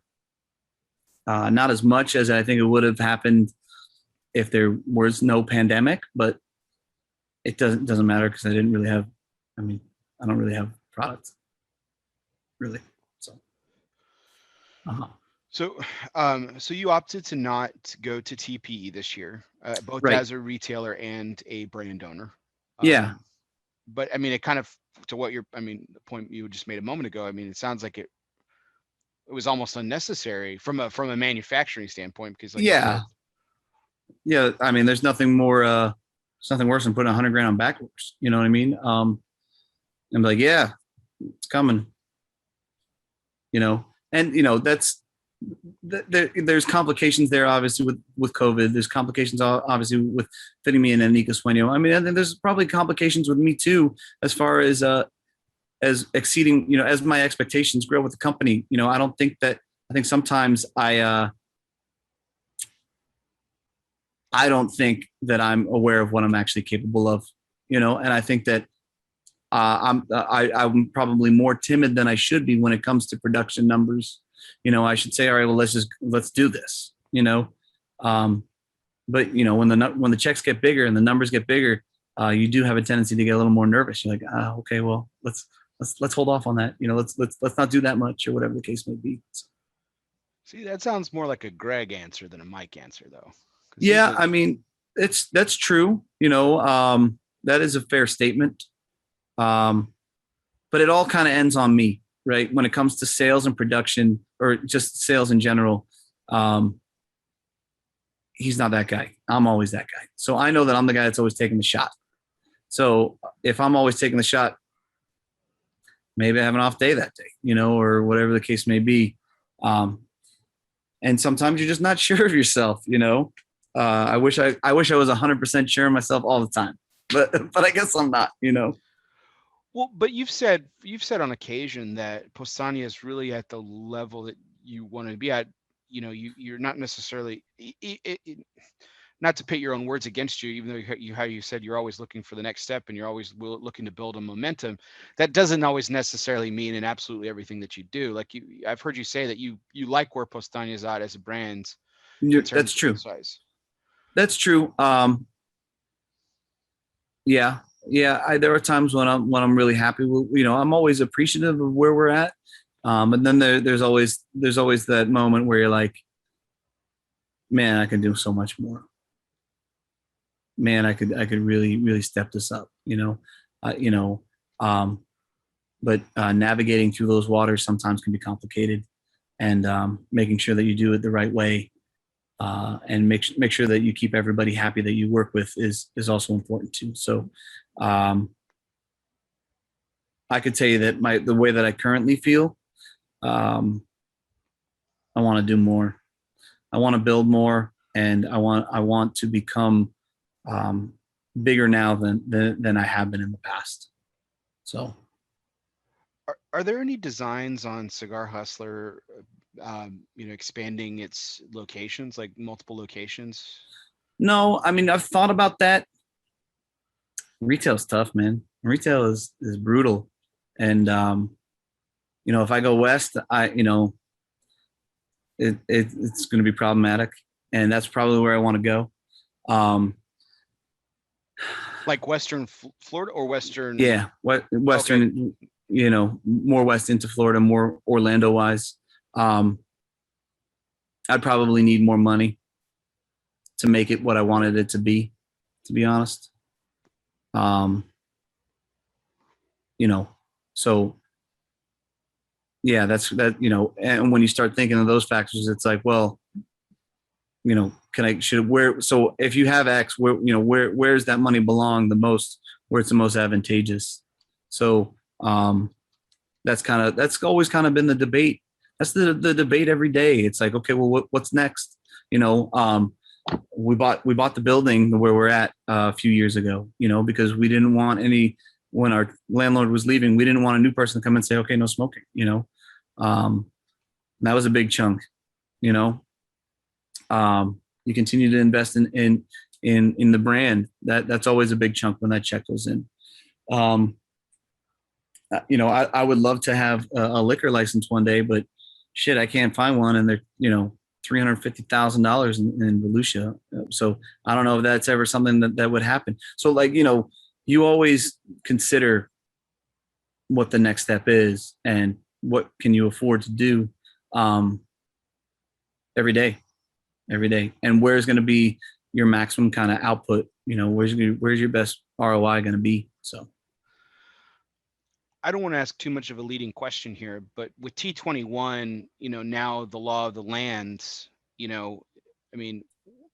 that basically wipe out any chance of you thinking about maybe say Gainesville or Tallahassee, college towns? that have a really nice population, but now, the smoking age is kind of bitch a little bit. I mean, that's something that doesn't really scare me. It's more, for me, I don't believe that I could run something 2 hours away from me or whatever. I think that it's something that you need to be at all the time. And I'm not really prepared to uproot and stay at some place, 7 days a week. That's going to be 2 or 3 hours away from my family. So that's more of a deciding factor. I would rather be close to home. And I think that there's opportunity in this area if I did decide to do that. So, I don't think that there's a need to go that far, at least not now. Because you're a Seminole College alum, right? Sanford, right? That's where. Yeah, I did. I went to Seminole State, and I guess I'm an alum. I don't know. My AA showed up in the mail one day. I was like, okay, cool. Is that too close? Because Sanford's not that far from Deltona. I mean, is that too close to home? Would that cut into your current? No. I'm fascinated by geography, in right. terms of cigar retail. So I apologize for going down this. No, but there's a couple good places in Sanford, and I wouldn't want to press on them. Celery City is like a liquor, is like a bar that's also a cigar place. So I got to, kudos to my boy Jimmy out there. He's working really hard. I wouldn't want to press on him. Executive Cigar Lounge is down there as well. So, there's already a couple of cigar places in Sanford. I think that there's, other areas that are probably on the outskirts of Orlando that could probably use more attention. That would be closer towards home and have that kind of an impact where it's a local place where people can go have a cigar, maybe a couple drinks before they go home, or maybe come out with their wives, to enjoy themselves and then go home, not be that far from their house, I mean, the problem is Florida. I mean, the cigars per capita. I mean, it's not as bad as like Atlanta, where it's like the cigar capital of the world, in terms of retail or locations. But it's pretty dense in Florida. I mean, so it's probably got a hard to pick those spots. Sure. I mean, any business is complicated. Any business has, already has some kind of foothold, unless you're creating something that's brand new. So, yeah, that's true. But there's always potential. You can always do something better, So, Mike, thanks for that. I think we're going to go into our two of our more fun segments for the evening. This is two of my favorite. I love these next two segments, and they're just a lot of fun. So the first one is, of course, our One Must Go, which is always brought to you by United Cigars, featuring La Giana Havana and distributors of Jose Dominguez, Bandolero, Garofalo, and the highly acclaimed Atabey and Byron lines. So smoke one today and start living united. And as every single take on ELOSOFUMARTAKES, our guest is brought to you by United Cigar as well. So thanks to United Cigar for having Mike out with us today. So so the One Must Go is a very simple concept. So Mike, you're a returning guest, as we've suggested earlier, and we're talking about. It's been almost 100 takes since we had you back, and I really appreciate you coming back on tonight. But so this is a newer segment to you, but not necessarily to the show. But so the idea is I give you three options, and you have to kick one to the curb. Pretty easy. All right. Okay. So it sounds so simple. It is very simple. So, but this one's going to be a difficult decision for you, I have to admit, because you like to bust balls. I do. You do. You're a world champion ball buster. World champ. It's one of the things I really like about you, and that's with absolute sincerity. I appreciate that. And there are several targets that make it easy on themselves in some cases, and you certainly take advantage of it, as the world champion should, right? Right. So sometimes you need a layup. Exactly. So there's three people that I had in mind here that are, I would imagine, are three of your favorites to bust some balls. So one's got to go. Who's it going to be? It's up to you. So the choices are your brother. Okay. My brother. Charlie Minato. Okay. And Mike Palmer. Bye, Greg. See you later. So you would never So the point is you would never bust his balls again over. That's the crux of it. So you could never bust one of these guys' balls ever again. The world champion's got the crux now. You got to figure it Okay, out. you know what? You want to know who's? I would let Charlie Minato off the hook. You would let Charlie off the hook, huh? Because you know why? Because I don't attack him as often as I attack the other two, and I would really miss that on a daily basis. So to the point of our previous discussion a moment ago, isn't that just geography though? it is. It really is. It's just a simple geography behind it. If Charlie was closer, then it would make it a lot harder. But yeah, because of the fact that he's so far away. Yeah, Charlie, I'd be okay with letting Charlie go. I mean, obviously you spend an enormous amount of time with these other two. You know, you have a podcast with Mike, you know, you're in business with Greg. So it's, they kind of present themselves with the opportunity, I suppose. But what is it about your relationship specific? I mean, those are two very strong relationships you have. Mike too, and Greg. Yeah. What is it about those strong relationships that allow you to have this very unique facet to it, where you can just go after each other all the time? Because I imagine it's a two-way street. I don't know your brother at all. Right. So, but I've listened to enough Cigar Hustler podcasts, so I've seen the back and forth that you and Mike go after. Well, I think it's simple, man. You know, the objective is the same. You know, we're always on the same page, and we always know where each other's kind of hearts are. You know, we thought if for one second I thought that anything was trying to really be malice, then we'd have an issue. But like, I think that at this point, if I don't say anything, if I don't give these guys a hard time, like, oh no, something's wrong. What's wrong? You know? So that's probably the truth behind it, you know, that there are no ill feelings, you know? So this is a question that's just dying to be asked here. As the world champion ball buster that you are, have your feelings ever been hurt? Triggered? Have I been triggered? No, I'm sure I've been triggered. Yeah. I didn't say it. I didn't say it like that. I didn't phrase it. Yeah. I'm sure that the line has been crossed. I'm like, oh, but normally what'll happen is if that's the case, you know, I feel like that they've done a below the belt move, then I usually swing back with something below the belt. I'm like, you want to go there? You know, that's usually the instant rebuttal. It's like, oh, okay. Okay. You really want to try and sting me. So I can sting back. And then usually that ends with, all right, I'm done. I'm like, okay. Right. Given the nature that brothers just always get on each other's skin and everything, but I feel like you and Mike have worked long enough to where you probably brothers by. In fact, out of the three, though, even though you've given Charlie the official pass, who gets under your skin the most? I would say my brother. My brother always gets under my skin. He's always had that ability, you know, because, you know, since the dawn of time, he's always been around me. So. Is that why you guys are so successful in business together, though? Because he's the yin to your yang?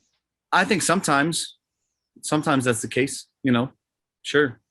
But yeah, you know, I think that it's easier. I think that it's easier if Palmer crosses a line and upsets me. It's easier to have that conversation, kind of reel it back. You know, I think that if your brother upsets you and you have that conversation, usually you just start going deeper. It's like, okay, you know, right. I mean, I've never been physical with Palmer. I've been physical with my brother, you know, to some points where I'm just like, oh man, I wish I didn't do that, you know? So, but that's a given with brothers, I guess, you know. It's like, get out of my face. It's going to be a mistake. You're making a mistake, you know. That happens with brothers, I guess.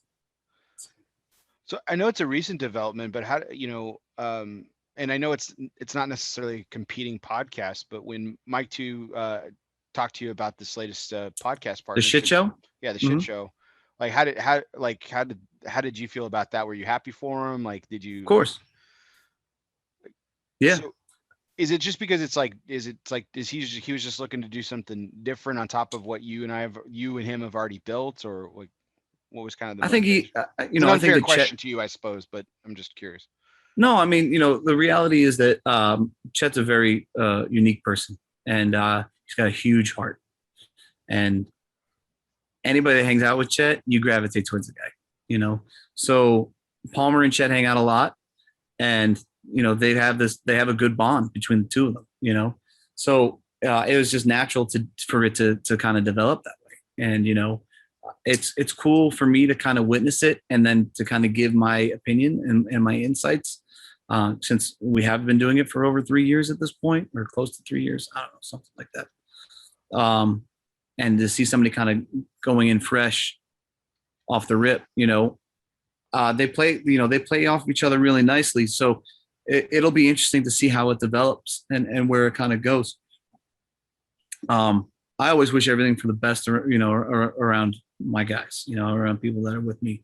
So, without question, I want it to succeed. So, yeah. That's great. Yeah, I was interested to see, like, I haven't tuned in yet, but I'm eager to, because all I've ever known of Fumar is his chemistry with you. And right. So I'm interested to see, because it sounded like from when you all made the announcement on your show, it just sounds like he has a really great bond with this guy, like you said, to take the words out of your mouth. And so I'm like, man, this is going to be unique. This is going to be weird for me. Yeah. But I'm interested to see it, because you guys have weird chemistry. It is weird because it's totally out of the box as far as what they talk about, and I think it takes a while for that chemistry to kind of show up on a podcast,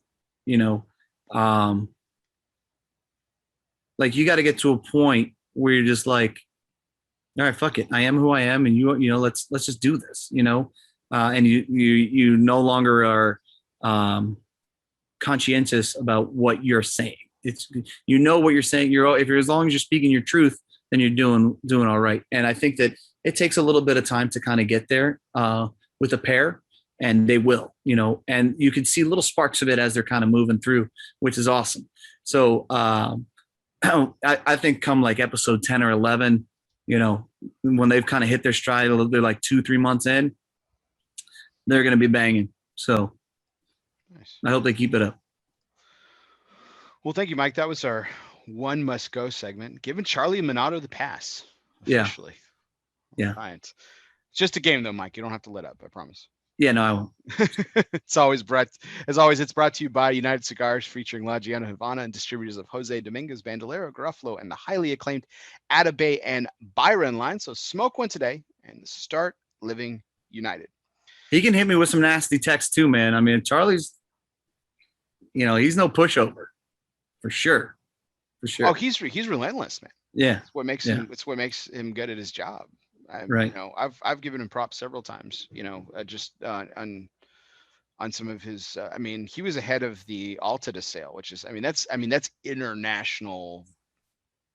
Business that he had to get knee deep in. I mean, we're not talking about, calling you and figure out what's the blend on the new SBC. Right. Are you going to TPE? Yeah. No. Yes. Yes. Please check one box. No. Yeah, you're right.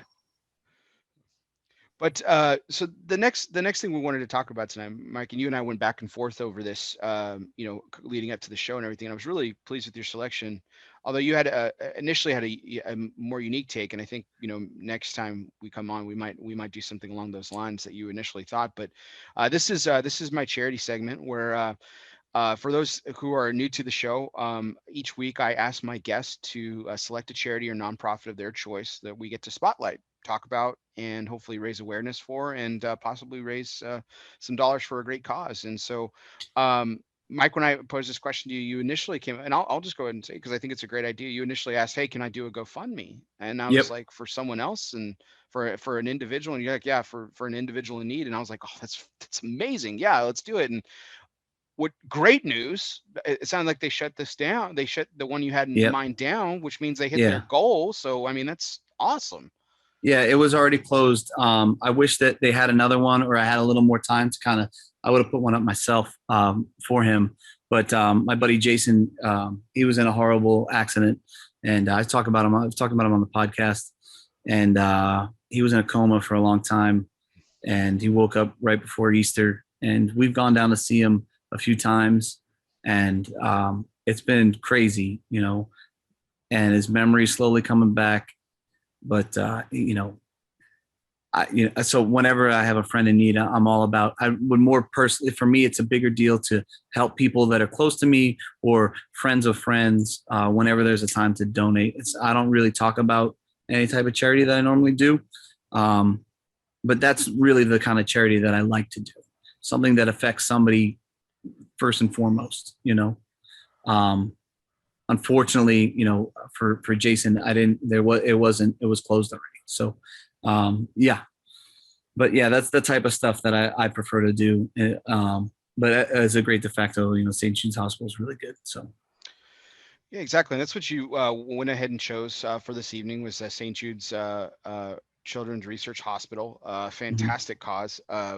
I've done several of their runs back in college at TCU where I attended.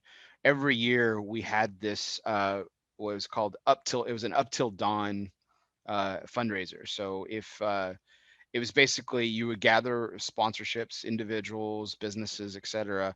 I mean, it really, really easy. I mean, for a college kid, you basically, say, hey, I'm going to pull an all-nighter, like, so the longer you stay, I'm pledging to stay up a certain number of hours. And if I meet this goal, will you donate to say, I mean, an easy Right. call for a business or individual to make it an easy, for a college kid, an easy goal to attain, to stay up all night, it's not that big of a deal. So up till dawn was an event that I took part in all 4 years, actually. That's cool. Yeah. And so St. Jude's Children's Hospital was the benefit of that. And they've obviously had renowned,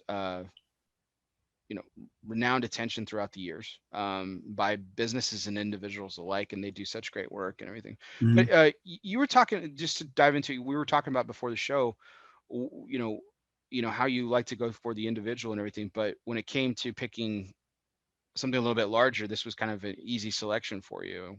Yeah, of course. I mean, how can you go against helping kids, especially with some of the diseases that they address at St. Jude's? I mean, that's an easy go-to. I wish I could have done the other one, to be honest. Normally when an opportunity, when something's going on and things are going well and you have the ability to give, those opportunities always have a strange way of kind of presenting themselves. That's definitely one of those. I wish that was one of those times right now, unfortunately.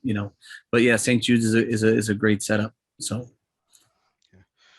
I went ahead and posted the donate link inside the chat, but it's also, if you go to the ad for tonight's show that was posted earlier today, you can actually hit the donate button. It's one of the great, of all the negative things about Facebook these days, one of the great things about donating through Facebook is that unlike some of these other organizations like GoFundMe and stuff, which do great work, I'm not knocking them. But GoFundMe does they give you the option of like, hey, do you want to donate the fee too, which is cool because there's a fee to process your donation. Right. Okay? But Facebook donates all donations at face value. So if it's $5, it's $5. It's $50, it's $50. They all go towards the organization of your choosing, which is fantastic. So, if you want to hit the donate button on the Facebook ad that I ran earlier today, all of your monies are going to go straight to St. Jude's. It's a great organization, as Mike was talking about. Mike, I'd like to ask a favor. Mm-hmm. I'm sitting over genuinely inspired by your words a moment ago about the individuals helping individuals and stuff like that. Knock on wood, I hope nothing like happens to like what happened to Jason or anything like that. But if you run across another individual that's in need that personally, I would really like to ask you a favor. Please message me and I will feature them. Even though you won't be the guest on that show that night, I will feature them on my show that week. And I would love to raise money for someone that you care about. Absolutely, man. I appreciate that. And if they turn his back on, I'm sure they will. I will definitely let you know. Please do. Please do. Please do me that favor. Please. I'm being sincere. I appreciate it, brother. Appreciate you. And that because I'm sitting over here. I'm genuinely inspired by that. I think that's just great words of wisdom to live by. We've brought attention to some amazing organizations through this thing, and my wife and I have donated a lot of money. Tonight we're going to be donating later in your honor. So this is something we've pledged to do through this movement that I've created on the show, and we'd love to donate to Jason or someone else that I think that'd be a truly truly great cause. So thank you. Thanks, man. So last couple of things I wanted to touch on here, Mike, before calling it. Again, thank you so much for your time. How are you doing on time? I'm good. Good. How's the cigar going for you? I'm good. I put it down. I just put it down. There's only so much I'm capable of, unfortunately, right now. You're the man. So we talked earlier about your election not to go to TPE, but there is a pretty large event going on here in just the coming days and everything. That is, of course, Weasel Fest. Yes. Which had been postponed because of COVID, unfortunately, but is now Mhm. going full force and is happening, and is a really exciting event culminating an anniversary, albeit a year late, but can't do it, can't Right. help the circumstances. Celebrating Roma Craft's 10 years in the industry, and what a great celebration it is. The amount of people that they've brought together, including you and so many others, and so you will be attending Weasel Fest, correct? I will. Why don't you talk to us a little bit about it? I think people have seen Skip's advertisements, and everything, but talk a little bit about it, and why it's important for you personally. Well, listen, Roma Craft is great as far as the blueprint. And what I mean by that is taking care of their customers, and not just their retailers, but the actual end consumer. They've always done that from the very beginning, and they continue to do that today. And that's kind of what this Weasel Fest thing is about. It's about every consumer, whether you're a retailer or just a regular guy that smokes Roma. They wanted to put together like a music fest where it's just smoking and hanging out, and get some goodies and get to do some one-on-one time with the guys and guys and gal. And I think it's cool. It's something that's kind of out of the box. I don't think that it's ever really kind of been created before. And I think that it's got a lot of great potential, especially moving forward. Last year, I think that they were sold out. They sold out pretty fast. This year, I don't know if they sold out or not, but to get approved, they got approved kind of last minute, and but they still wanted to go forward with it. So it should be a hell of an experience. If if anybody's available and you want to come down to Austin for the upcoming weekend, I highly recommend it. We're going to have a good time. We're going to have a really good time. 12 hours of cigars, music, great food, great drinks. Should be a fantastic event. I mean, listen, we've talked a lot about Skip's, Esteban's, and Mike's ability to make some great cigars. They also know how to throw one hell of an event. Let's just be honest. Yep. So this is obviously going to be one for the books. It's unfortunate I won't be able to attend. I have a previous family commitment, but I did put in the chat as well. It looks like you may be able to still purchase tickets, so I would definitely recommend it. Some great stuff, some great music. Skip is a big savant when it comes to music, and but also some great food from like Style Switch Barbecue and Valentina's down there in Austin, as well as some great local craft beer and spirits as well. Garrison Brothers, my personal favorite Texas distillery, will be on hand, so that's gonna be fun. Yeah, man, it's gonna be a great event, and all that stuff sounds great, to be honest, but the real fun is the conversations. That's where the rubber kind of meets the road. Getting to bullshit with these guys and kind of have that one-on-one time and stuff, or just I think that that's really the great benefit, and why you can go, you should go. Like we've talked a little bit about the show today, Mike, how you've been under the weather, and I still can't believe you did the show tonight. I'm really, really appreciative of it. But you've kind of just persevered in general. We've talked about your fortitude a number of times throughout the show. But speaking about the Cigar Hustlers podcast, this is something you and I were talking about. You really haven't missed a week. No. I think that, in the beginning we might have missed 1 or 2 weeks. But we've kept it going consecutively, ever since, we try and be consistent, Because I don't want to disappoint anybody. you're in the 170s, almost 180s now for episode Yeah, I think numbers. so. Yeah, because actually you all started your podcast after mine, and this is take 169, and so you guys have, and I've been fairly consistent as well. I've missed, I don't know, 5 or 6 over the past 4 years now. Right. So I mean, that's pretty awesome that you guys are just really chasing that Garofalo record, man, for consecutive. I don't know if anyone's ever going to catch that guy though.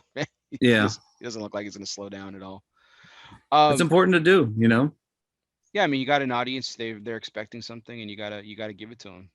Right. It's just like your customers, right? Yep.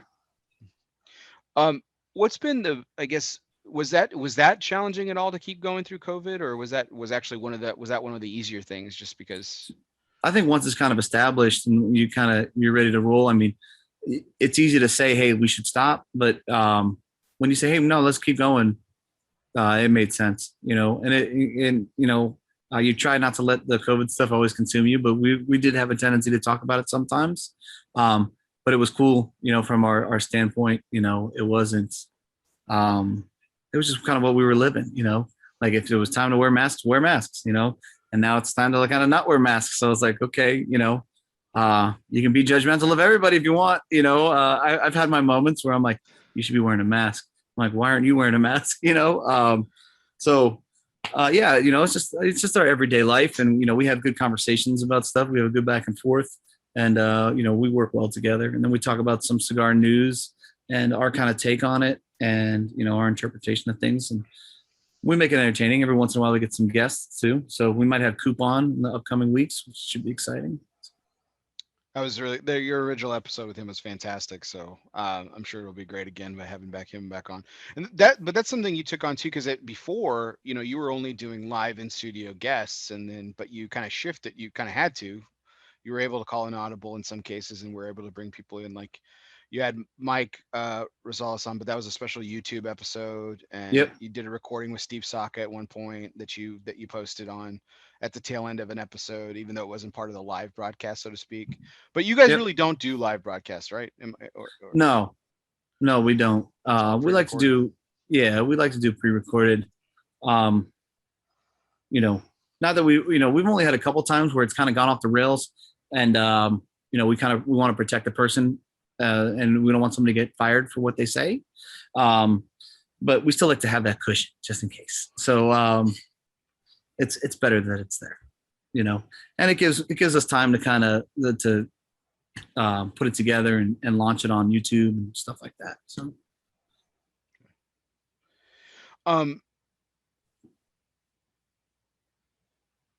So for the three things that you're known for starting: Cigar Hustler, the retail store, Cigar Mhm. Hustlers podcast, and Postania, Mm-hmm.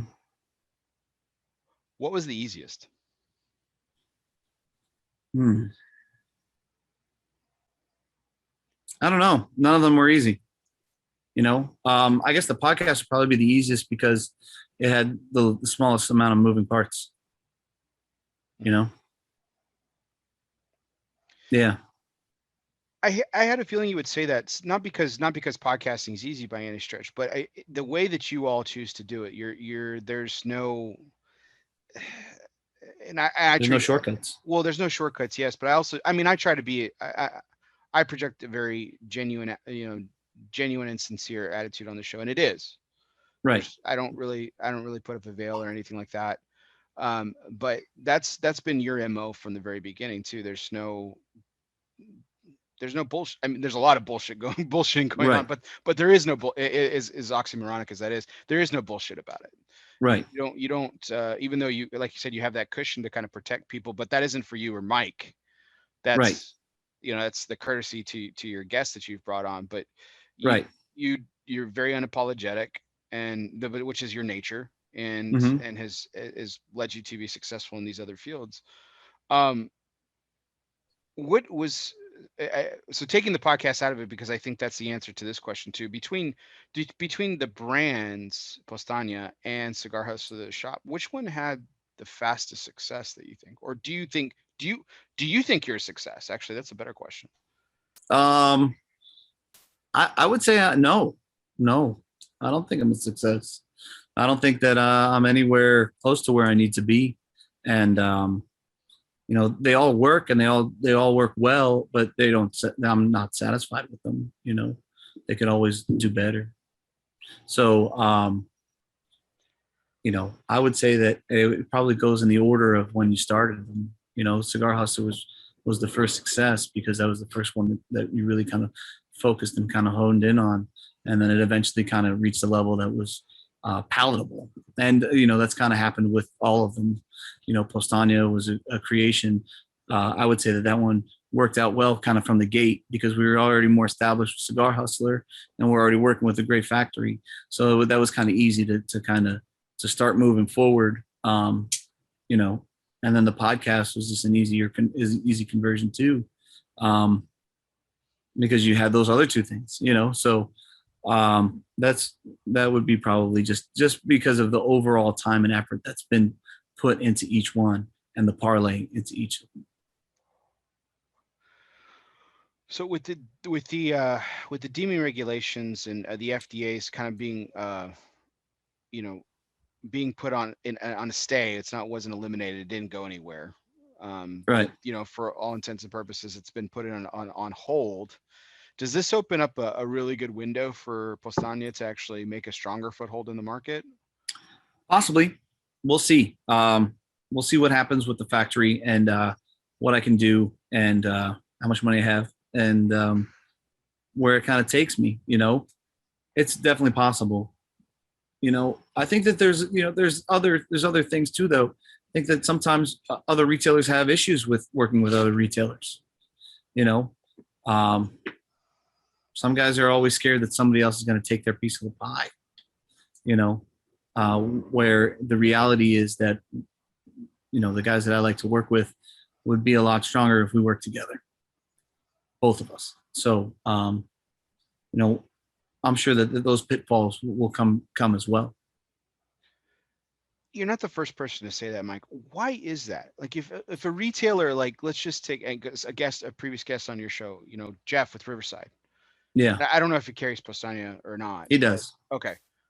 I mean, he's way, way, way far. Why would that prohibit or be prohibitive for any retailer to say, let's bring in this brand that's made with good tobacco, great factory, successful, makes a good product. I really like the cigars.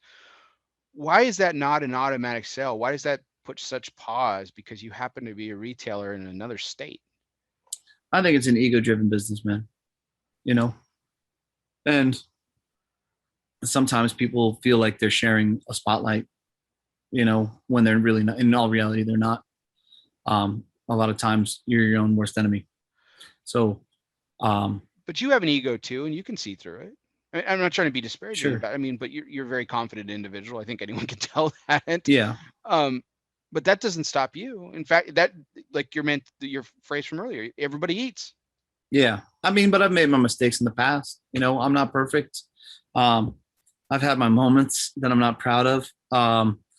It's just important just to kind of acknowledge them when they happen, apologize and move on, So I think that's hard for a lot of people. Hey, maybe I was wrong here. So, hopefully that's not the case. Hopefully, the people that I continue to build and work with, they continue to feel the way that they do. And the new people that eventually come on are on the same page as us. So. Absolutely. So we talked about the cancellation of trade shows earlier in the show, but the PCA, the TPE went on. PCA seems to be moving forward. I'll be there, which will be exciting. Are you planning on attending PCA this year? Yeah, I think I'm going to go. I'm going to go as a retailer and just kind of check it out. I probably should have went to TPE to kind of see the tempo because you never get a straight answer if you're not there. So yeah, I want to, I'll probably go there, make some orders and stuff. And, but we won't be representing Powstanie there. I just feel like it might be too big of an investment right now, given the fact of overall inventory and kind of what we're looking at. And so, Do you ever foresee Postania having a footprint the size to where it would justify your own individual separate booth at a trade show like PCA or TPE? I mean, I think that it could now, but it would be small. I would never really want to do that. I think that it's more beneficial to be with Roma. And thank you. And I would want to continue that as long as I possibly could. So those guys are my family, So as long as they'll have me, I'll stay with them, But if they say no, then I just get a little 10 by 10 booth and stick it out, Just a couple more questions here, Mike. Again, I definitely want to take this time to thank you for all of your time this evening. It's been great catching back up with you and having a great conversation about what's been going on with Cigar Hustler Podcast, Cigar Hustler, and Postania and yourself. And I know that Sundays are family time, and this week has been extremely difficult for you as well, with you being under the weather, man. I thank you. It means so much to me. Thank you so much for doing this. No problem. Really. So, my last two questions, one and one's my curveball question, but this is the last question before that is, what's the,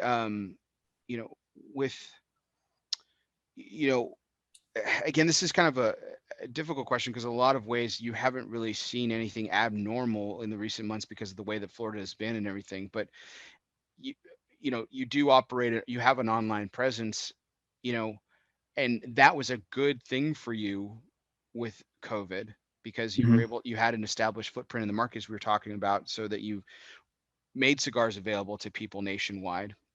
And you ship internationally too, don't you? Or is it just national? No, not anymore. Okay. It just became too much of a headache.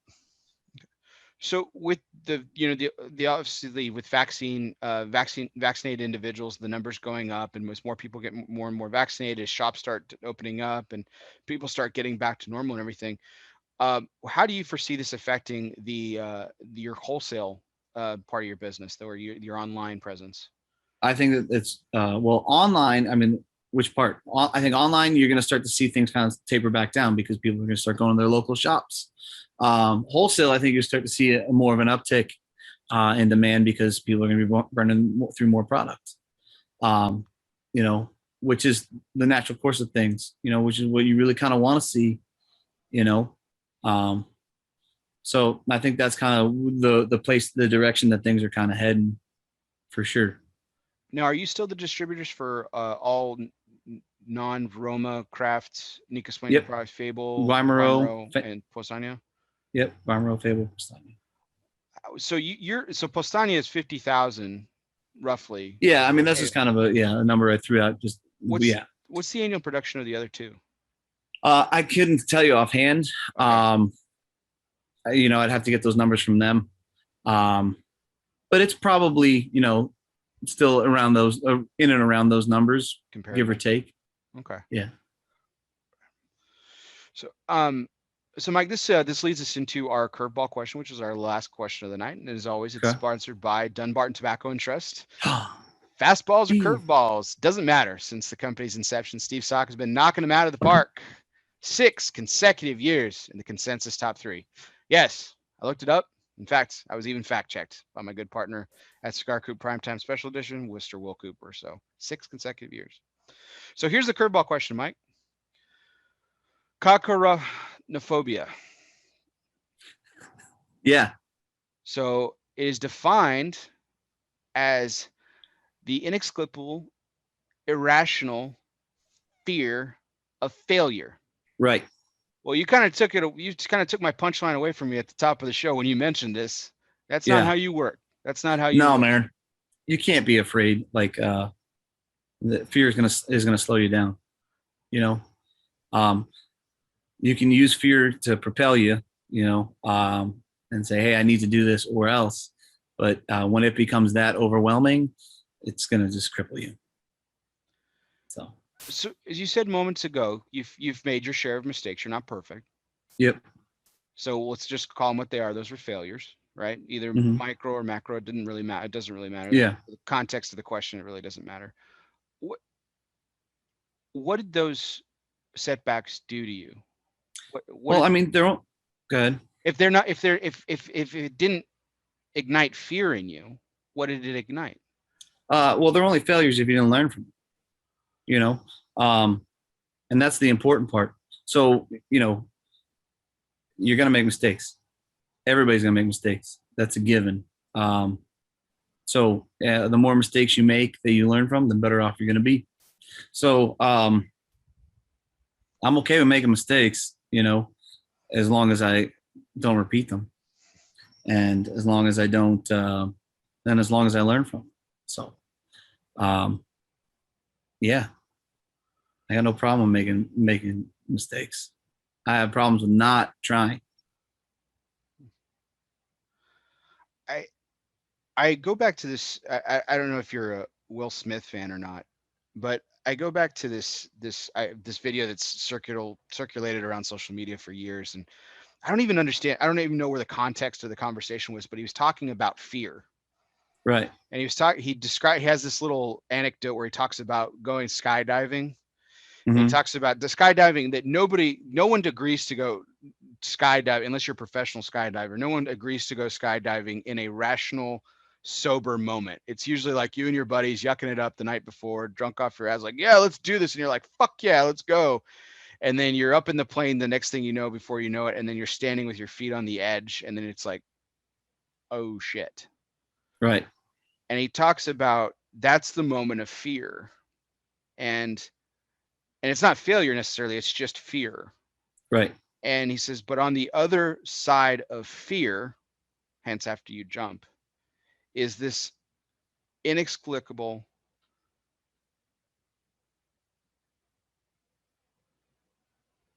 just culmination of freedom. Right. And once you are able to combat your fear, you're free of it.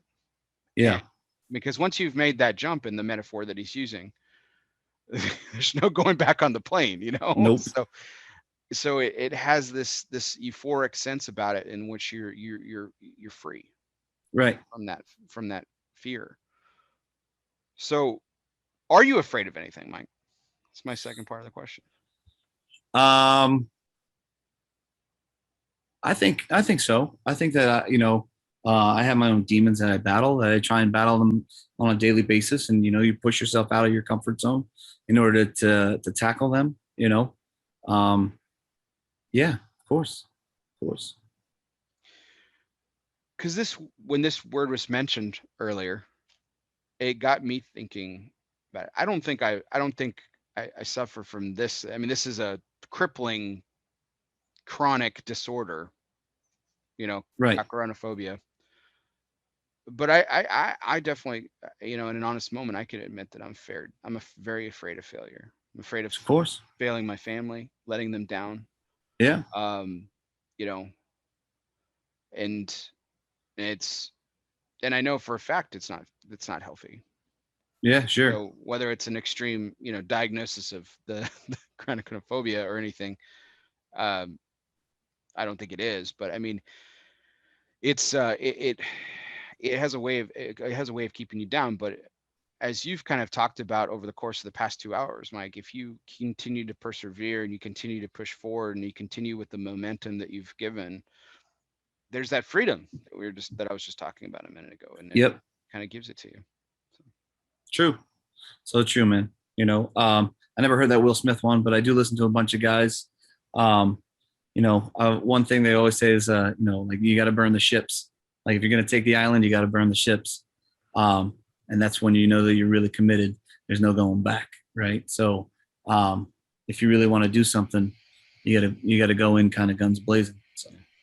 Yeah. The old Hernan Cortez, man, when he came to Mexico, burn the boats. Right. Burn them. Exactly. That's crazy. Well, on that note, Mike, I cannot thank you enough for your time this evening. It's been, like I said, it's been a real blast sitting down, having a great conversation with you again. I can't thank you enough. And your wife, Brittany, for sitting by your side tonight, feeding you water and taking care of business on the Facebook chat and everything, being that supportive force that she's been for you all these years. Mm-hmm. So, thank you to both of you. I really appreciate Thanks, it. brother. And as I mentioned before, my wife and I will be making a donation to St. Jude's in your honor later this evening as well. So thanks, bro. So to all my audience, really appreciate you sticking around for us tonight. This was fantastic. Do appreciate all your likes, shares, and comments. Be sure to check out our YouTube page as well, ELOSOFUMAR. Our Facebook page, ELOSOFUMAR, where you can catch our live broadcast every Sunday at 9:30 Central, 10:30 Eastern. Don't forget to like that page as well. And if you are listening to podcasts, wherever you listen to podcasts, whether that be Apple Podcasts, Spotify, Podbean, Google Play, iHeartRadio, or wherever you listen to podcasts, remember to download, subscribe, and review. And if you are a subscriber, please do me a favor and unsubscribe. Really helps my numbers. As long as you resubscribe. That's the point. Always remember to resubscribe so I can continue to get great guests like Mike this evening. Really appreciate everyone out there. Thank you for tuning in. This was our 169th take. Nice. So live from the Alec Bradley Lone Star Studios of Euless, Texas, I'm your host, Barry Duplessis, as always. He's Mike Szczepankiewicz, also known as Cigar Hustler. Guess what, everyone? We'll see you next time. Thanks.